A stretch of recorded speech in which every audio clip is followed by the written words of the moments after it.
২০২৪-২৫ অর্থ বছরের প্রস্তাবিত বাজেটকে জনকল্যাণমুখী, যৌক্তিক, বাস্তবসম্মত এবং বাস্তবায়নযোগ্য বলে মনে করছেন এফবিসিসিআইয়ের সভাপতি মাহবুবুল আলম। তবে এবারের বাজেটে রাজস্ব আদায়ের লক্ষ্যমাত্রা অর্জন কঠিন হবে বলেও জানিয়েছেন তিনি। বৃহস্পতিবার রাজধানীর মতিঝিলে এফবিসিসিআইয়ের নিজস্ব কার্যালয়ে তাৎক্ষণিকভাবে প্রতিক্রিয়ায় একথাই বলেন তিনি। এই বাজেটটা যৌক্তিক এবং বাস্তবসম্মত, এটা আমার মনে হয় এটা বাস্তবায়নযোগ্য। মূল্যস্ফীতি is very very sensitive. Ambitious কোনো প্রজেক্ট না নিলে, ভালোভাবে যে প্রজেক্টগুলো নেওয়া হচ্ছে সেগুলিকে যদি ইমপ্লিমেন্ট করা যায় তাহলে এই ইনফ্লেশনটা কমে আসবে।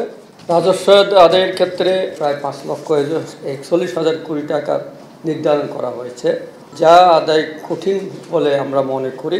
বাজারে ঘাটতি প্রায় 2,56,000 কোটি টাকা, যেখান থেকে প্রায় 1,37,000 কোটি টাকা ব্যাংক থেকে নেওয়ার জন্য প্রস্তাব করেছে।